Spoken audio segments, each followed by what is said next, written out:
What up? It is your girl Mel B. Cook, and welcome to Hood Conversations. This is when we talk about all things that impact minorities and people living in poverty everywhere, right? But tonight's topic just doesn't only touch them, it touches everyone. There's everyone that lives with the story of someone either they love or going through their own struggles with addiction. There's not a family, there's not a person that hasn't been connected to it.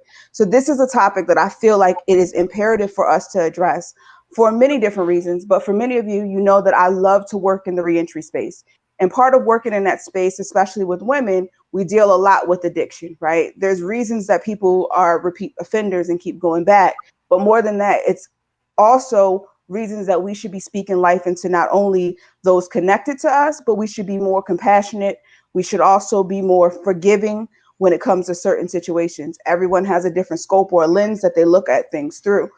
So my first real inside look at what it was like for folks to deal with addiction, I would tell you that it was the first boyfriend that had a drug of choice of cocaine, but that wasn't the inside look, right?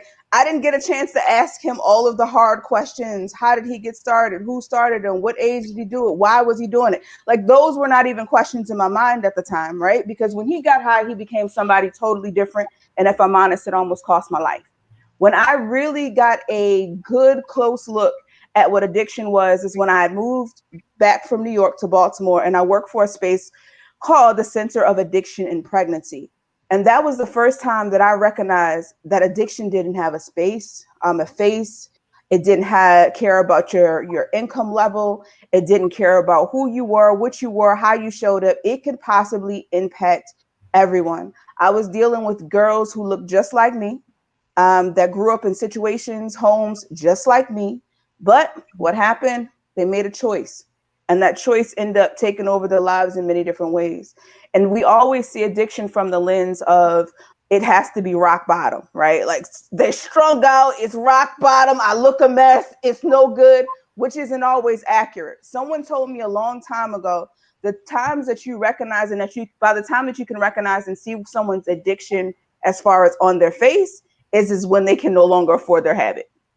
When it gets to a point where that now they're chasing money in order to find the things that they love.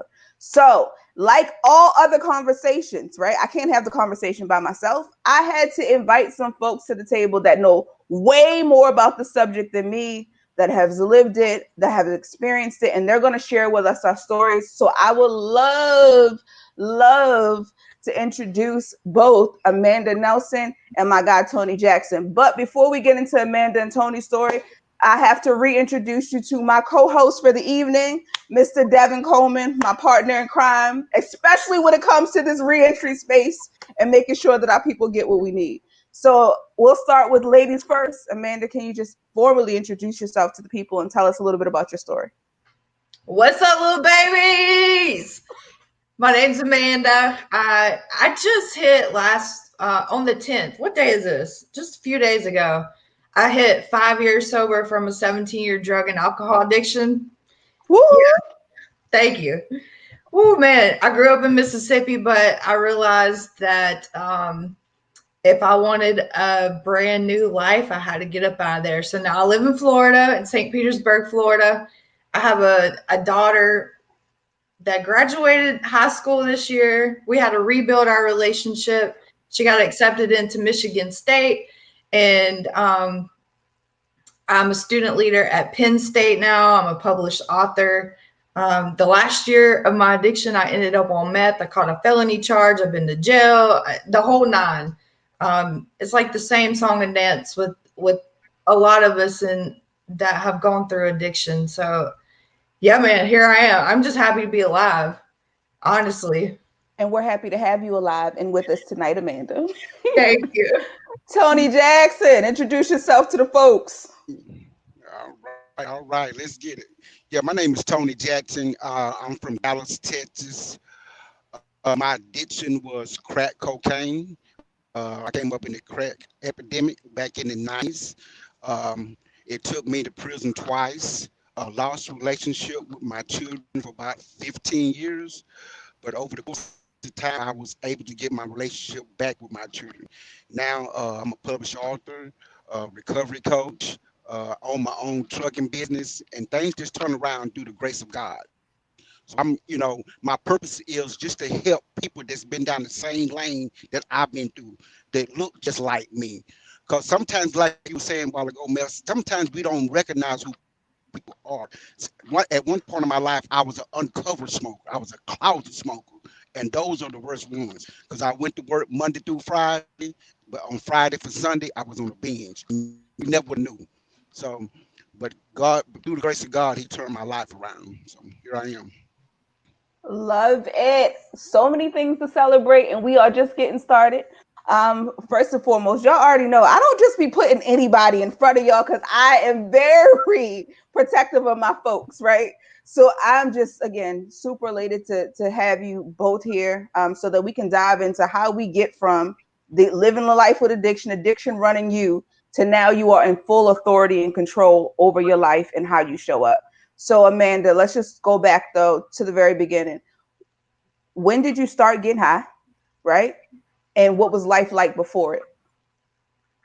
I took my first drink at 16, and I thought I found the absolute love of my life. It was Jack Daniels, and it was almost like a relationship, because as soon as it hit my body, I was like, oh my God, I love you so much. I just want more of you. My parents divorced when I was about 4. So it was, though they did the best they could, they were both emotionally unavailable. And I realized later on, after I had been sober some time, like I just wanted to be loved. And because they were just so busy trying to make ends meet and, try to keep food on the table, they just didn't show up like I needed them to, or how I thought I needed them to. And so at 16, it was just, can I say, balls to the wall? You can. So here's the thing: you are amongst friends. We say our choice words. This is real conversation, like we are just in my living room, Amanda. So Okay, feel girl. free to say all of your words, Yes. and express yourself. Yeah. So I started with drinking, and then it just like anything that was laid in front of me, I tried it, and I loved it all. And I was arrested by the time I was twice, by my senior year of high school. I was arrested. Then became famous in a small town, and not in the good way, kind of like the country singer Miranda Lambert song, famous in a small town. Uh, that's pretty much how my life was, a country song. Yeah, so then I graduated high school barely. And then I got pregnant at 19 right after I graduated high school. I was like, well, at least I made it after high school. And so I became a single mom. I raised her by myself since she was 6 months old, and not feeling the love from my parents, and then being abandoned by the sperm donor and having to raise my baby. Like it just sent me down in a spiral, and I just didn't care anymore. So One, then um, I was functional for a long, long time. But after so much hurt and so much pain, like it just built up and built up. And then I hit rock bottom a few times. one of the things that you said that stuck out to me, Amanda, is, and this is why I always stress that when I'm on the opposite side of this table in like reentry spaces, that at any moment I could have been on the other side of the fence. At any moment I could have had the same addictions. I could have had the same struggles. Like I started my drink of choice at 15 was I used to have this much. I used to have a Pepsi bottle, like a 16-ounce of Pepsi bottle, and I had this much Pepsi, and the rest was filled with E&J. I would travel to this one particular liquor store because they didn't care if I was underage, and they would sell to me, right? And then all of the hurt, pain, heartbreak, all of those things, and I would go and I would drink silently and swallow it in a bottle, right? Even though I end up breaking up, like, why do I do this? And I was able to walk away. It's not that easy for some people. And so thank you for sharing that part. And also the part where I hope parents are listening, that different children need different things. And so even though we're out here and we're trying to do the best and be the best that we can for them, and it's never their fault, we all have our own journeys, right? But if we could be more conscious of what our children needs, then we can show up differently for them. Tony, tell us a little bit about how you got started. Okay. I grew up as the only child. I was a real spoiled kid. Very lonely growing up. So when I got to high school, I wanted to fit in. I just want to be part of the clique. So I started hanging around the wrong people, started smoking marijuana. And that went all the way to the 11th grade. And then I started skipping school. And eventually I just quit school. And that led me to the streets where I got another set of group of friends. And they was into the selling crack cocaine. And when I first got into this lifestyle, it was real, like real good, making a lot of money, had the jewelry, had cars, had everything. But I made a big mistake. I tried it. And once I tried it, it led me down a long road. Like I said before, it led me to prison twice. Ended up selling to an undercover one time, and then ended up getting a possession case another time. Both Amanda and Tony, what was that point where you were like, okay, I know that something has to change. Like, I can't do this anymore? Well, mine For didn't me, come for a oh, long go ahead, time. Amanda.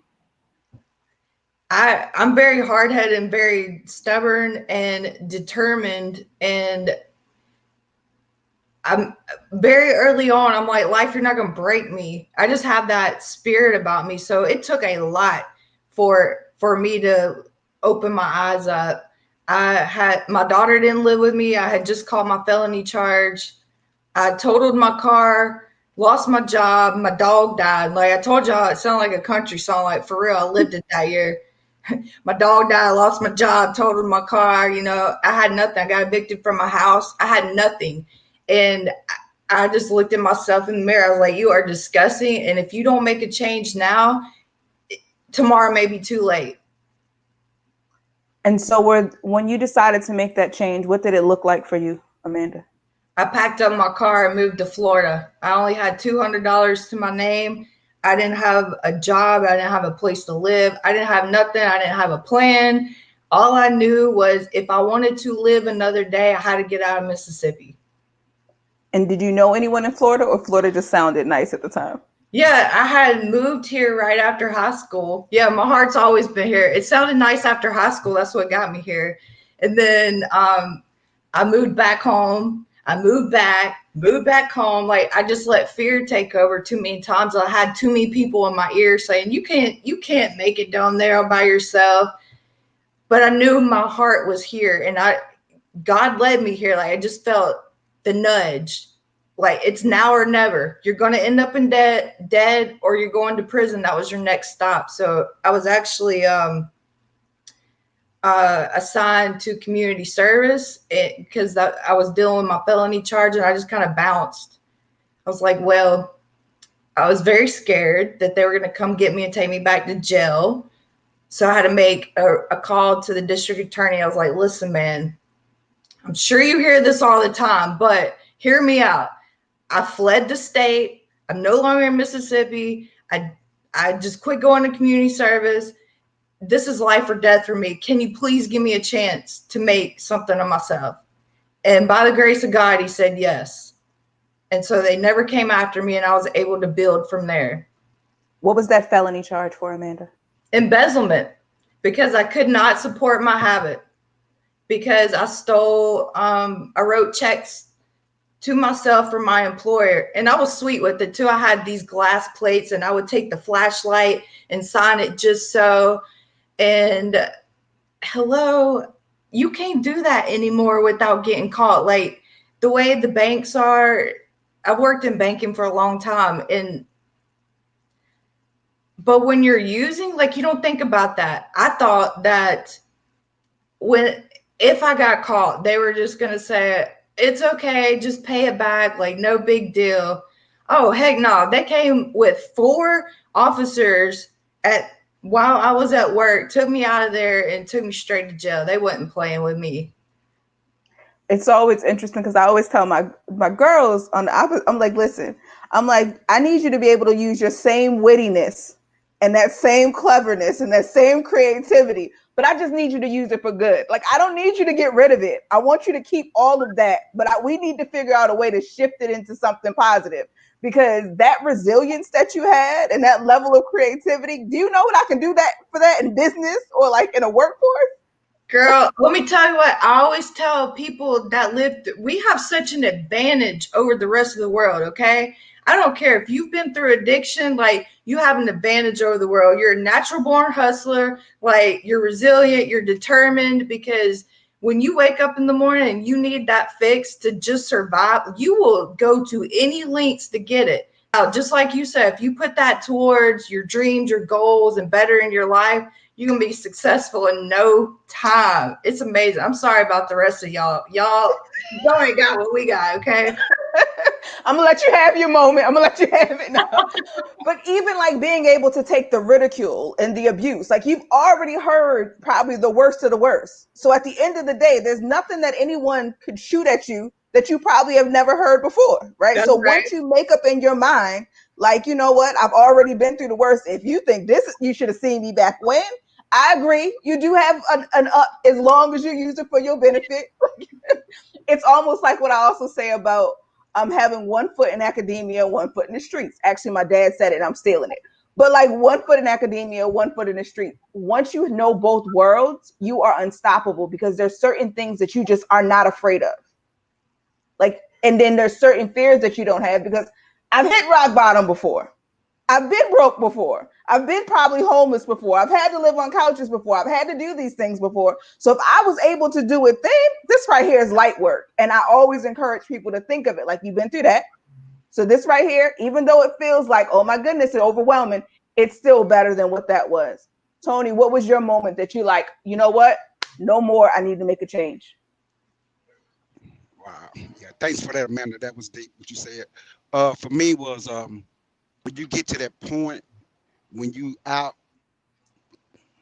with the same clothes on for weeks at a time and you ain't got nowhere to go, you know it's time for change. Other times when I lost relationship with my kids, and I knew I was a better person that deep down, but just like Amanda said, that addiction is like the devil. It's pulling you like, come on, you got to get it.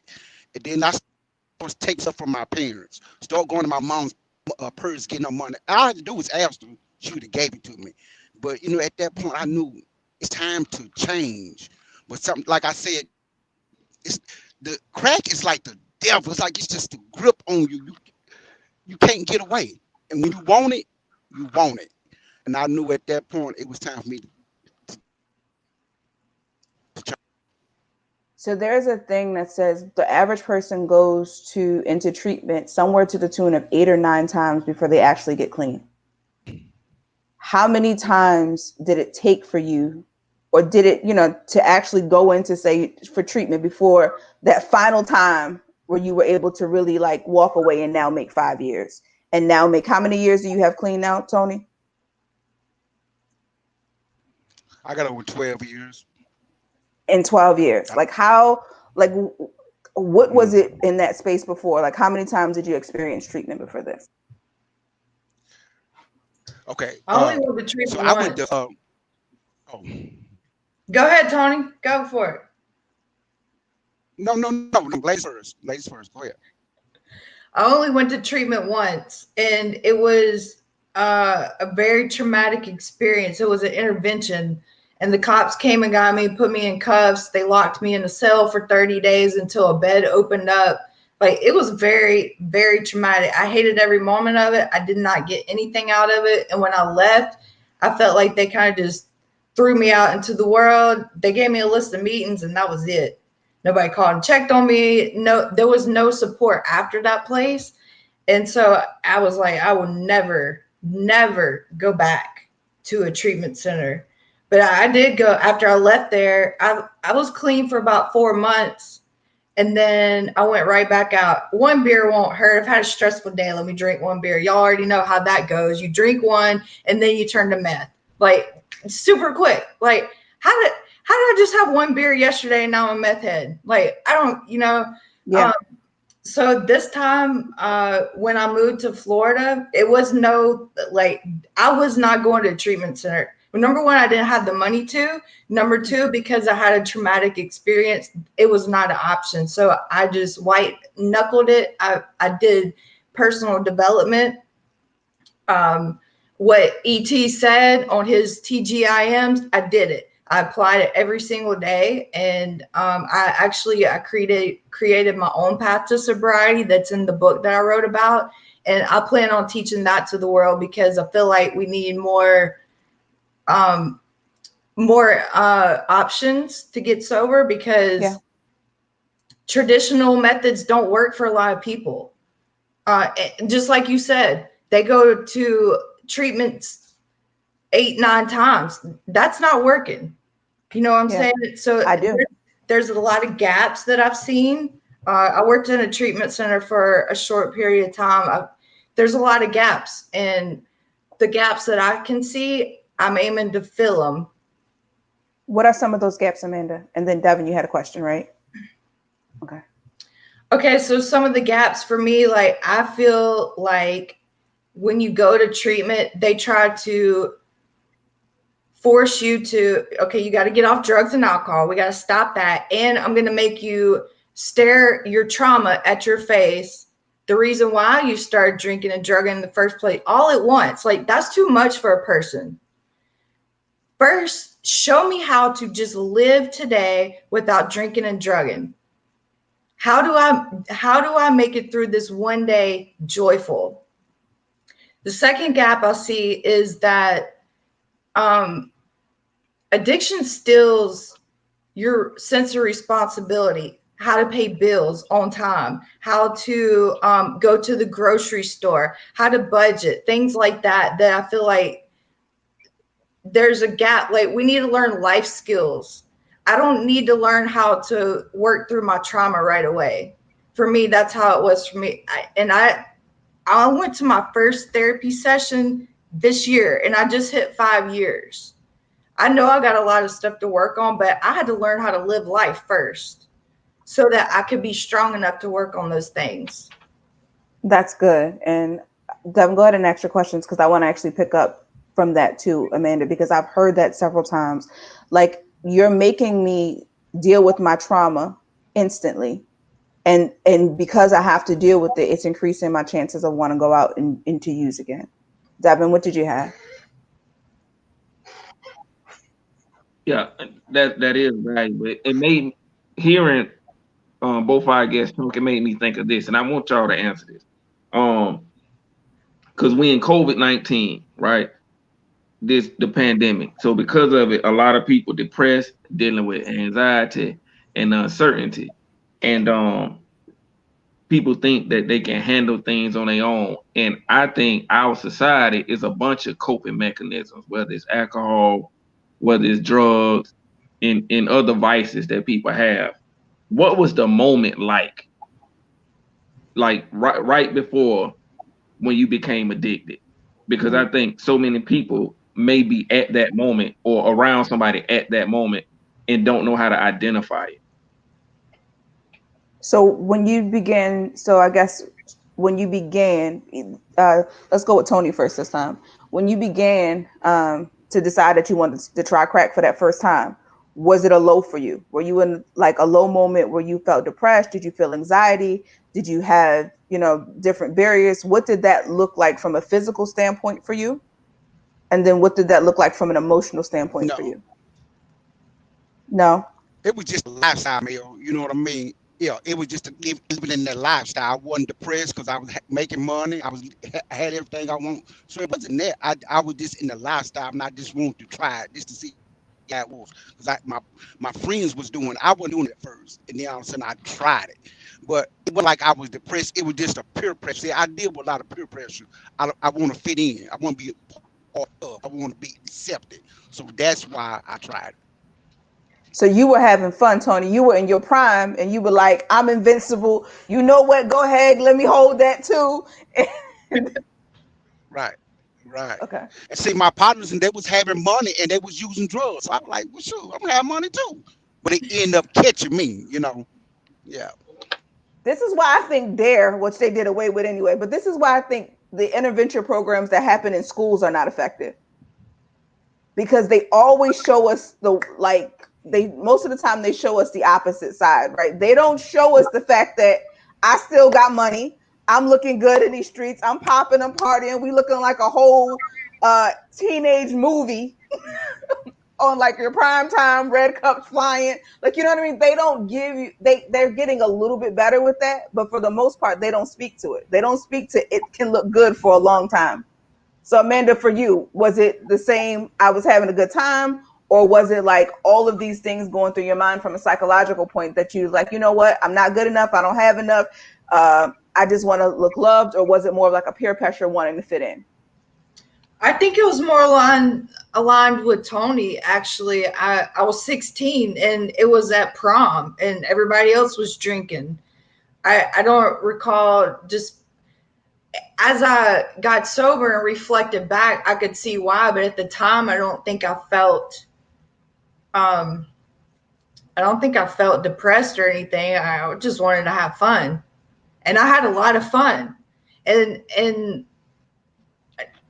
my span through addiction wasn't all bad. Like, I had a lot of fun. You know, even just the other day, I was at the beach and there's this little small group of people chilling on the beach that was smoking weed, and it just brought back memories. Like, I used to love to smoke, like just chill, just have fun, you know? And a part of me for a split second was like, dang, I wish I could just do that again, you know? But I don't want to try to see if I can do it again because I don't want to be a meth head again.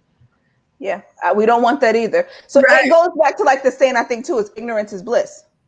Yeah. Like, there's something sometimes where we just you hear the ads, you see the commercial, you see what this could possibly look like, right? But there's a disconnect. And especially when we talk to, like, I look at kids now, and popping pills is back a thing. It's popular right now. It is popping right now, right? And I'm like, if you're trying to reach your kid and you trying to sell him. So I lived in Baltimore for a really long time, and it's a spot called Lexington Market where you'll see a whole bunch of folks outside leaning, right? So if you're trying to sell him on this is what you're going to look like in the future, there's a disconnect. Like, there's not a way to say how you get from here to here. So in their mind, I'm just as popping as the dude I heard on my favorite rap song. I know I sound cliche and I listen to all of the same music they do, but it is for them in their mind that immaturity and really being able to process. But what I don't want parents that are watching possibly to take away from this is thinking, and I say this often and I get chopped down often, y'all may have a different perspective, but being a leader is not necessarily, I mean, being a follower is not necessarily a bad thing, right? Wanting to assimilate and fit in sometimes is not necessarily a bad thing. When you look at a lot of adults, many adults are not natural born leaders. They're just not. Like, that's why you only have 5% of people who actually execute and do something different, right? And be able to make a change. And so, wanting to be accepted, wanting to belong, wanting to feel like they're loved, that is not the same of I am just following behind the wrong crowd. There are so many different levels to that, right? And so, there are also people who have a different need. If we're talking like 5 love languages, right? Some people need to feel another sense of belonging. They need to feel accepted. They need to feel warmth and attention and to hear words of affirmation. And it's not a bad thing. It's just making sure that you are connected to the right people and the right things, and that need is being filled from sources that you can actually trust, right? And so I don't want anyone to listen and to think like, oh my God, because I hear parents say all the time, there you go, just following with the wrong crowd. Yes, right? But why are they chasing that particular crowd? What is it about that crowd that connects to something inside of them? That's what you need to address, besides just saying you're talking to the wrong crowd. What's you guys' thoughts on that? Hmm. No, that's good. Because they're going to that crowd because they're lacking something, or they're trying to fill a void, or mine is words of affirmation. Maybe they're not hearing, I'm proud of you, I love you, you're doing a great job. Yeah, I totally agree. I think that if I could go back and raise my daughter again, I would totally nurture her love language, I would like all the things I know now, I would totally implement and learn her. Like, how can I make her feel loved? Because the way I feel loved is not the way she feels loved. And I think that in talking to a lot of addicts, like they didn't feel like they belonged. It's yeah, I totally agree. What's your thoughts, Tony? Yeah, I agree with that, Mel. I think a lot of like my parents, we didn't talk much. We was always separate, and my parents bought stuff for love instead of talking to me. You know what I mean? A lot of people, a lot of parents don't sit down and talk with their children. Build just like you saying words of affirmation. They don't build them up, so they don't even know who they are. So they try to get around other people to figure out who they are. Like I said, it's nothing wrong, but if you know who you are, you know what to do when you get in that environment. So I think it's very important that we talk to our children, get to know our children. And that's something my parents didn't do with me. We never sit down and just had no conversations, like no deep conversations at all. And I asked my father about that one time. And he's like, well, he didn't grow up like that. So I couldn't be mad at him. It was just passed down. So it's my job to stop that now, even with my grandchildren, teaching my daughters that now, sit down and talk with your children because it could lead to disaster if you don't. Thanks for that. Devin, what's your thoughts? That's challenging. Because we always speaking, generally speaking, speak in terms of absolute, like good crowd, bad crowd. When I think it's a combination, and it's choices. And like raising an 11-year-old that's going into middle school, my biggest concern is her like knowing how to socially integrate, but being confident in who she is in order to make the decisions about what she's gonna do and not do. So so being a kid who I've always been strong minded. Like I've always been strong minded. I realized about the fourth grade I wasn't gonna have many friends. Right. I just didn't see the rest of the world. People were laughing at Tom and Jerry, and I'm like, this is stupid. Like they don't talk. You just chase them around the whole time. Like there was always this thing in me that felt like I thought different. I showed up different. I didn't get it. People would be joking, and I'm like waiting for the punchline. Like I just didn't process the same way. Right. But even as being as strong-willed as I was, and like being able to go in my elementary school years and be able to stand alone a little bit, that middle school age was rough. That middle school age, that 11 through like 14-esque age, for me was rough.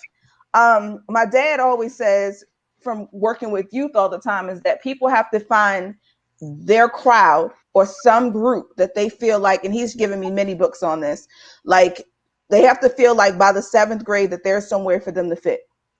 Like they have to feel like they have something that is just them, that affirms their talents, that affirms their gifts, that affirms who they are. I was terrified when my own son got to be about this age, because I raised him in a way where, like, to be different, right? He has parents that understand both sides of the fence. Like we may go to a gala, but we're gonna pull up to the most hood Caribbean spot ever, and we're gonna post up and wait outside, and everybody's good. You know what I mean? Like we're gonna go to my homegirl house. I might sit on the steps because I can't catch a charge by being in the inside, right? But he's seen this, so it was that ability to operate in both worlds. So going back to what you were saying is wanting your daughter to be able to function completely in both worlds. I get it. What happened though, there was some sort of identity confusion thing that my son went through, and I had to, because he was like, listen, I don't necessarily want to go play chess with the robotic club, the people in my classes all the time, but I don't want to talk about sports and girls all the time either. So it has to be a present parent in order to teach how to be in both worlds and still hold on to you. Because even being able to do that, I was stressed. I was, and if I was stressed the fuck out. Like I was like, this ain't gonna work, right? Because I'm telling you, as your mom, that you're wonderful, that you're amazing, that I raised you different. But when you go out into the world, you're not seeing you. And so I think that we also have to bring in our villages, right? Like because there's times where we're going to work a little bit more. There's going to be times that we're going to miss certain things. And I say the two things that most people lie about are finances and children. You always Mm. want people to think that you're living and making like billions of dollars. And when your kid is out here effing up and doing whatever, you don't ever want to be like, you know what I mean? It takes a real trusted source. Instead, you say things, girl, you know how these kids are. You know how they be, right? But you don't own it so that we can't share these experiences, so that someone who is like an Amanda or who was like a Tony could come in and be like, no, they just need a little love. They just need a little something extra. W, I see you thinking. Look what you got. So it's interesting everything you said, like, because I remember from going from seventh grade to eighth grade, they changed the way schools were done in Jacksonville. We went from middle schools to no, they went from junior high to middle school. My seventh, eighth grade year, right? So I had the grades to stay in the smart school, the feeder school, to the school that's gonna get you to college. But they didn't have a football team back then, and I'm trying to find my space. I wanted to be cool, so I went to the school where I could play football because my parents worked, so they didn't have time for part one. I had to play school ball, and just looking back over how that impacted my life, and not that they did anything wrong, but I'm cognizant of it, raising my daughter. You know what I'm saying? And I'm doing things just a little bit different and creating space to do so. And then when you say people lie about finances and children, that's the truth. Because when I caught my case and went to prison, um, I was in college. So for the family members that knew I had transitioned to a correctional institution, the thing in the neighborhood was like, he's still away at college, right? I was like, man, I was in college for a long time. Y'all should have checked on me. Should have been had about 2 degrees by the time you got out of college. So, But I think had because being isolated in that space, I needed as much love. Like I needed the letters, I needed the phone calls, not even really the money, but the letters and the phone calls. And because that communication is important when you isolate, I wish people would have knew and reached out. that's a good bridge. So what was the process for like for your family and friends for both of you? Like what was that support like, right? Because after people have seen us for a while, right? And it's this thing that I think a lot of us naturally do. Is like you root for people. You like, yes, go Amanda. She's gonna get it together. She said she's gonna change this time. And then Amanda, like, you know what? I had that one bed. Next thing I knew, I was doing meth again, right? Or that once that Tony's like, with your kids, it's like, you promise your kids, okay, this time I'm going to do better. You can't see me like this anymore. And then you loving on them. And then 2 seconds later, I used to work for a space called the Family Nurturing Center, right? I wanted to be an attorney forever. And then I decided that I was no longer going to chase this dream of being an attorney. And I was like, well, I love people. So let me go in and see what this social work thing is about. Let me experience this firsthand. And I worked for a spot called the Family Nurturing Center. And so what they did is and I wasn't a social worker, I was just like an administrative assistant or something at the time. And then we would have like these meetings where we would have to supervise visits. You would have to teach people how to create meals for their family, play games with them, sit down and teach them how to interact with their children in a healthy way, right? And I would be in these spaces and I would be like so excited because yes, she's getting it together. Like she's changing. I got you, girl. So much hope. And then we'll go a series of visits where they're there, and then they'll get to the last two, and then don't just show up. And I would have this urge, if I'm being honest, to get in my car and go find you. Like, girl, what's the problem? What happened? Like, roll up, because I would see the children sitting there, and the children would still have to come for a certain amount of visits before they just walk away and say, okay, now you can be released. What was it like going through those moments with your children? For me, it was hard. So I would always promise her, I swear, I'm not going to go to the store for no more beer today. Like what I got right here is it. And I would end up at the store. And she's like, I thought you said you weren't going to the store. I'm like, I know, but this is the last time. And it was every night. And it got to the point where she was like, I'm out. I'm done with this. She chose to go live with my dad. And I raised her by myself since she was 6 months old. It's just been me and her. And when she left, it broke me in two. Like, I became that parent that I said I would never be. I let my parents raise my kid. She chose to live there. I didn't send her there. She chose to leave because I could not do what I said I was going to do. And when I decided to change my life, of course she didn't believe me. Of course, because I had made so many promises before. But I had to prove it to her by my actions. That's it. My words meant nothing to her anymore. Thanks for sharing and being honest. Tony, what did that look like for you?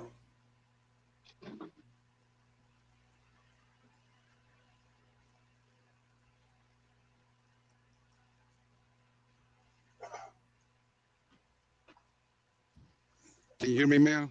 I can hear you now. What did it look like for you and the children? Can you hear? Yep. You were on mute at first. I can't hear y'all.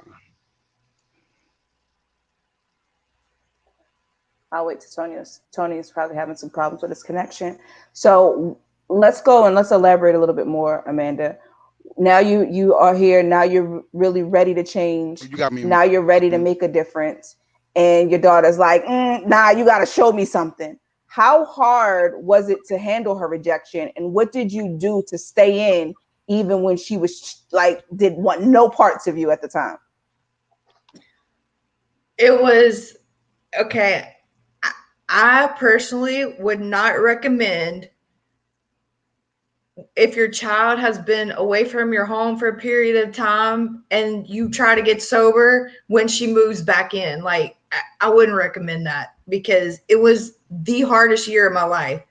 And not only to rebuild our relationships, but I had the financial stress on top of that. How am I going to feed her? How It was so hard. And when she came down here to live with me in Florida, I literally drove her back to the airport a good handful of times. I'm like, I can't do this. I'm done. Like, I'm sending you back to Mississippi. This is too much for me. I can't stay sober and try to raise you and try to pay the bills. Like, it's just too much. But as soon as I would get to the airport, my my my experience through addiction, I put a lot of walls up, and I was not able to feel any emotion. Like, I was just blocked off from emotion. I didn't care. Like, I didn't know how to love anymore. I didn't feel anything. But when I drove her back to the airport, like, I felt something. I'm like, okay, I can't do this. Like, you've already let her down once before. You cannot do this anymore. Like, say you're sorry and turn around and go back home. And I had to apologize. I still apologize a lot to her. I admit to her when I do wrong, you know. But I just made up in my mind, like, I'm breaking the cycle now. Her kids will never, ever have to experience what we've been through, because it stops now. My mom kicked me out when I was 16, and she never came back to make things right. Like, even to this day, we still have a strained relationship. So I vow, like, it is my mission. That's not going to happen with me and my daughter. And no matter how she ran away, she got into some trouble. We've been through a lot over the past 5 years, but I just was like, keep your eye on the prize. What's the prize? A beautiful relationship. I love it, because what I also heard in there is like abandoning your ego. Like, even though right now I want to make this about me, I want to just this feeling to be over, I can't do it. Like, I gotta hang in there, because what's the prize? The beautiful relationship. So the piece before it is like, okay, you had your moment, you didn't had your little fit, she's yours, you cannot abandon her. Like, let's stay committed this time. So staying committed and abandoning the ego, so that you guys could have this beautiful relationship, which you have now, right, Amanda? Yes. Yes. And we spent this whole summer, like, every weekend. She when we would fight, she would always bring up, you did this to me in my past and your addiction caused so much trouble. Like she would just throw darts at me. And let me tell you, if I may be honest, I wanted to grab her by her throat and like body slam her, because not that I would ever abuse my kids. That's not what I'm saying. No. I was just so frustrated. Like, how many times do we have to play this story? I get it. I've apologized. I get it. I screwed up. I get it. But I'm making the steps. And it wasn't until this past Mother's Day. Mother's Day is like this special day for us.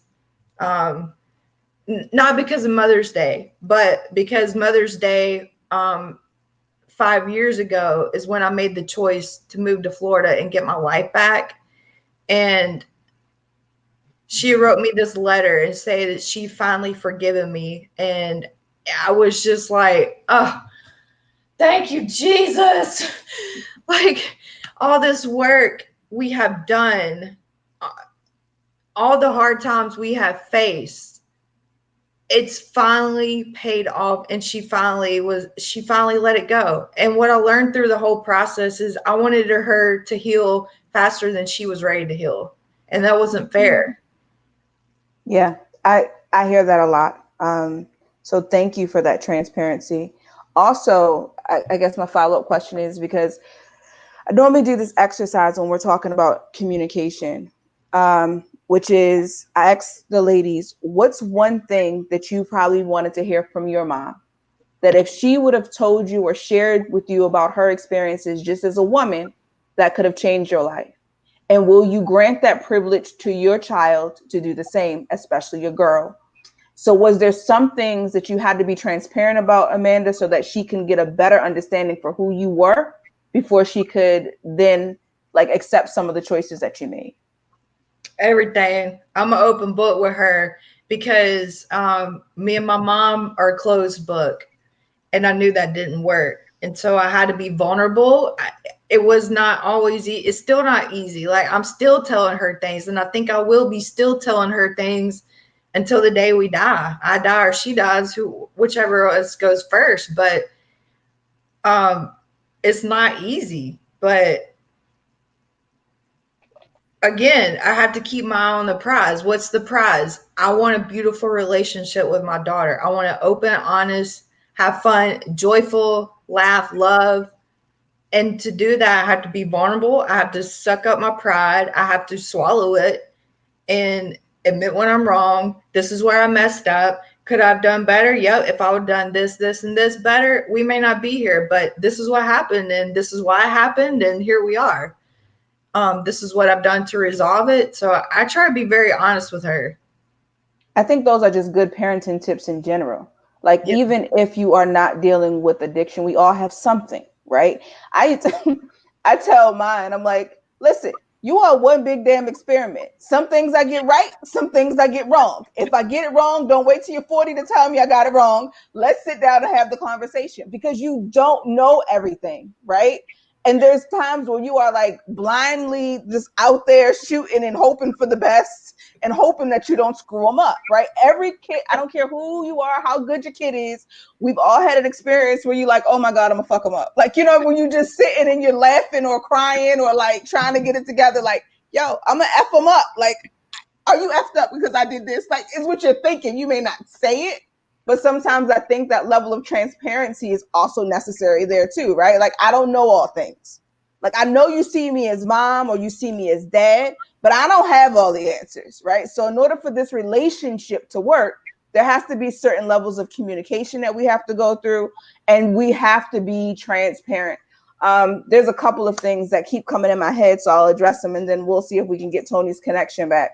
The first thing that keeps coming to my head is like the goal. I have two. When I get stressed out and I'm overwhelmed because I have like set these very audacious and bold goals because I don't know how to dream like in black and white. I dream in color with gold sparks and firecrackers and like a whole show. I remind myself that there's two things: to become better than my parents and make my children better than me. And when I simplify it like that, it immediately gives me some level of relief, right? Because we're all going to make mistakes, but the goal is to make you a better person for yourself, not for me, but for yourself. And to sometimes look at myself, and I think every parent should want like certain levels for their children to excel more than them, right? So I say things like the work ethic that I have doesn't belong to me. It belongs to my mom and my dad. They worked hard as hell, right? Me exposing my children, it's not because of something, it's because of them. Now, they have other characteristics that may not be as flattering that I also picked up, right? But I've learned to change some of that pride and ego. I've learned to change some of my superwoman syndrome because I need to be better. So those things just keep clicking in my head. Tony, can you hear us now?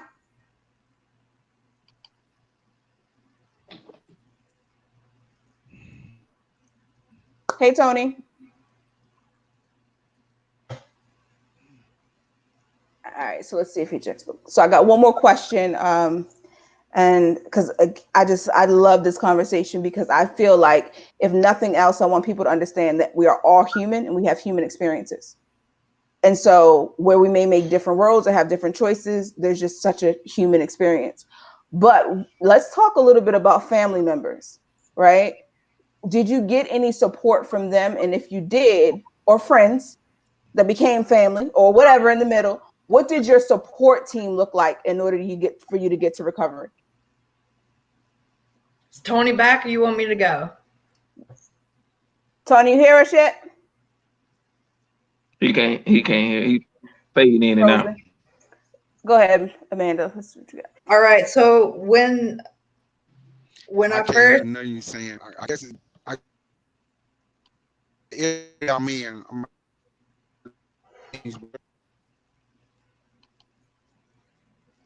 when I first moved to Florida, nobody this time, the third time, I didn't tell anybody because I didn't want anybody to put in my ear, you can't do this. Like I had no support at first. I did not have a cheerleading squad. I had pretty much burned all my bridges on both ends.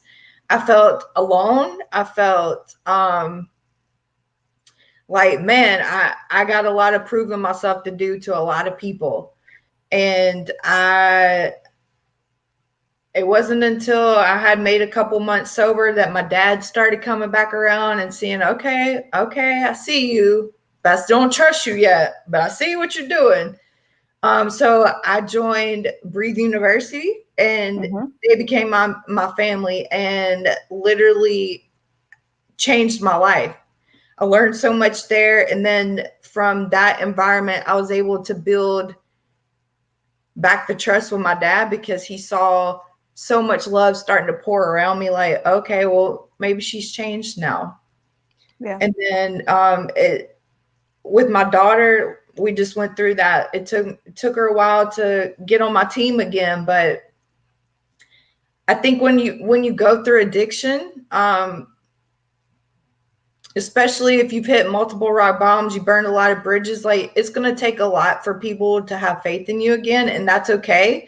Don't let it stop you. Like stay focused. As long as you believe in yourself, that's what matters, because it was just me and the girl in the mirror for a long time. And I would talk to myself like, you're amazing. You can do this, girl. Even if I didn't believe it, like I was still trying to cheer myself on because I didn't have nobody else to cheer me on, you know? And it's a skill that you'll have with you though for the rest of your life, right? Is that you learned how to be your own cheerleader. You know how to believe and to trust in you, and like you got this.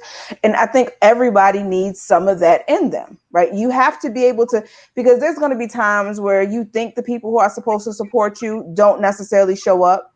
Then there's also going to be times where you you ain't really earned that support just yet either, right? Like we've all been in places where we've not did some things or we've disappointed and let people down. And it's so crazy how we want forgiveness. Like when we do it, like, listen, I'm done. I messed up the one time, come back over here, and get me and understand it. And then there's the opposite side where now when it's done against us, we want to write you off forever. Like, don't talk to me, don't say anything. But that forgiveness has to be granted back and forth. I'm not saying go keep touching the hot pot, because what happens is, like you did, Amanda, like you did, Tony, too, I know Tony's story personally. Um, but you did it in actions. And that's everything. Like you can't, we waste our time trying to convince people to on who we are, who we want to be, what we want to do. It's worthless energy in my book, right? Just show up. The more you show up, like you said, Amanda, the more you show up, the more you did, the more people become around you because they're attracted to that thing about you that's magnetic, and that's your will to want to do something different and to want to change, and it becomes contagious. Whoever comes, they come. But a lot of times we get caught also in not being able to let go of the guilt from our bad decisions. And if you live there, you stay there, you die there. So it sounds arrogant, but sometimes I remember I used to get in trouble because I would always be like, well, fuck it, I did it. Like, okay, I'm done. I did it. You know what I mean? I said sorry. I'm not going to do it again. Either you believe it or you not. And people would be like, oh, that's so arrogant.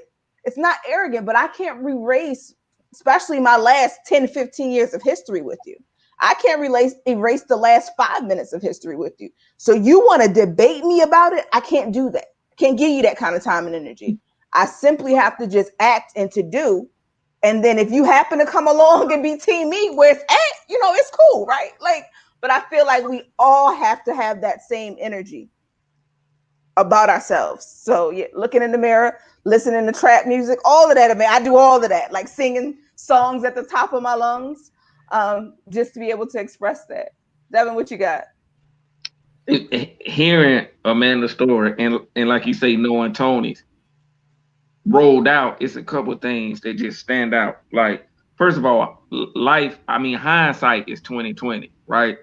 So whoever listening get the benefit of somebody who survived it, right? And laying out steps on how you survive it. But Amanda said she had some alone time. Um, she let people down and herself so much she had to get away and like get traction, right? And it reminded me of something I want to say Kendall said before or Jay Ross, where like if you see a car broke down and the person just sitting in the car, everybody behind them just honk the horn.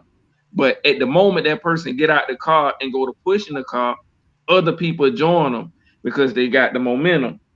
And she said when she started getting traction, other people saw her actions, and that's when they came in to help. That wasn't a trigger for her change. That aided her in the change. And then she joined a group of people that not only supported her, but held her accountable to the things that she said. And that's key. That's a dope assessment because yeah, it applies everywhere. And Kendall always says that if you're not doing anything, if you're sitting in the car and you're not taking the time to push the car, who's going to come help you sit there, right? Like, or in a Right. nutshell, right? And so that is true. That's applicable across the board. Like, if you're not doing nothing, you don't need help to do nothing. Like Right. even with my kids, I'm like, you don't need my money to be fucking average. Like, you don't need my money to be average. If you want to go do something and you decide that you want to open a business, you want to go to college, I got you. But you don't need my money to be average. I could go on the beach and enjoy my money if you just want to be average, right? One of the things that I think is also with Tony was able to repair those relationships. You see him talking about, we heard him a little bit talk about his grandchildren as well, and being able to be active and to be in their lives. Tony, can you hear us yet? No, he's going in and out. But like that being able to gain back those relationships, there's just so much value in being able to live a joyful life. But for the person who isn't there yet, I heard you say it earlier, it was like, keep going. Like, understand your end game is that beautiful relationship at the end. So I always like to end with two things. The first thing is, if you want, what's one thing, Amanda, that you want people to take away from this conversation if they take away nothing else? Life is going to try to break you. Um, it's going to make you feel alone. You're going to wonder if you can even do it. And I'm here to tell you that you can. You can do all things that you want to do. Anything you want to do, you can do. All you have to do is just stand in that mirror and get mad with it too and say, life, you will not break me, not today. I cuss in mine sometimes, Amanda, so I like that. Girl, get it together. You built for this. You got this. Like, I be all aggressive. But you wouldn't expect a person of my stature to say anything less than aggressive. That what's one thing you want to take away from this conversation? That you got to be tenacious. Period. You got to be tenacious, and you got to get up. Love it. So if there's one thing that I want everyone to take away from the conversation is, I got one. Okay, so I got two today. I'm cheating. Is one, to grant others the same grace you expect for yourself. Mm. And then the second one is that, back to what you said, Amanda, is that once you make a desire to, well, actually it's a bridge. Once you have the desire to do something different and you own that you can and you are worth doing it, you just got to keep getting up every day and stay committed to the process. I wrote a book. I don't normally advertise it as much, but that was the whole source of the book that I wrote first, which was called The Choice and the Commitment, because every day, sometimes every hour, sometimes every minute, you are making a new choice and you have to stay committed to what you said that you wanted in the end. And some days it's going to be like, okay, this is a breeze. And then other days it's not so much, but you have to grant yourself that grace and grant others the same grace that you want, because karma's a bitch. That's good.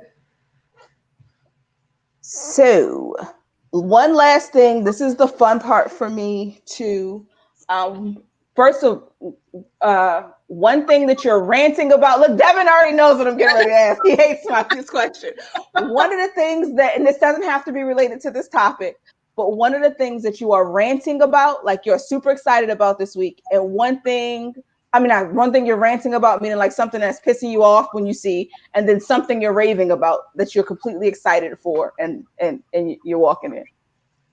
Okay, well, when I'm driving down the highway, let me tell you what, nothing pisses me off worse than somebody riding my bumper. Like, it's just not necessary for somebody to drive so close. What if I got to slam on the brakes? Like, I will brake check you just to get you off my butt. Like, I don't know why. It's like you're in my space, dude. Get the freak off of me. You want 6 feet in the car too, man? Yes. Yes, I do. Yes, I do. I need to get me a big sign that says "Stay the hell away." I am super excited because I am starting back at Penn State next Monday. Monday starts the fall semester. I took summer off. I just got my associate's degree last semester.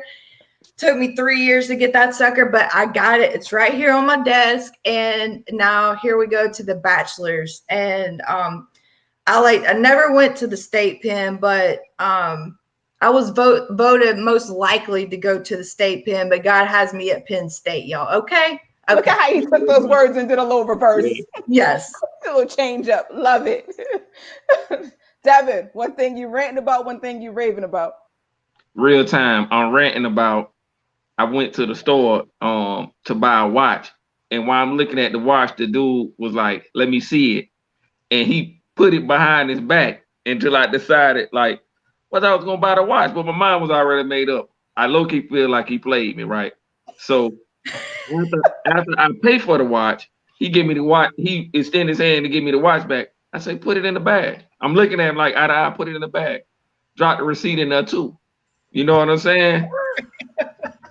And I'm raving because I had like to have real time conversations with myself in that moment. Mm-hmm. and I realized that he wasn't judging me because he don't know me. He was judging himself, and he projected who he is on me, you know? Look at you being a whole adult in these streets and being mature, being able to find a lesson in it before you react. One thing I am ranting about, this homeschool experience, y'all, go and pray for me. This is a whole different level of teaching and juggling. I probably ranted about it last week because I'm still learning how to be a big girl in this new space. But I do see light at the end of the tunnel. I have a perfectionist, so Alexa has been helping us out to spell all her big words, and we've been able to just get her to now just walk away from the assignment. The teacher said as long as it's done by the end of the day, it's cool. So you can put your 20 paragraphs and it'll be fine. one of the things that I'm raving about, I am raving about women who are really pouring into our girls lately. Like just being in spaces and seeing grown women, like of all different colors and shades, like looking at our young women and encouraging them to be dope. Like, you are beautiful, you are amazing. Oh my gosh, good, be bossy. Like, I love every bit of it. Just because society tries to tear us down. Yeah. So, Amanda, tell the folks how they can stay connected. How can they get your book? Like, let us know all of those things. Oh, y'all just Google, get on that Google thing and type in patched wangs. It's kind of like wings, okay? But I'm from Mississippi, so it's wangs, Wangs. I'm on Instagram, Facebook, patch wangs. You just Google that, you'll find me. Love it. Thank you so much for your time, Amanda. And to the folks at home who have taken the time to catch it on the replay to listen later, I hope and pray that this conversation doesn't end here, that you actually go home, you take it home with your family, that you have some important conversations with your children as well. And you may even need to look yourself in the mirror and see where you could be a little bit different. Love you guys, and we will talk to you next Thursday.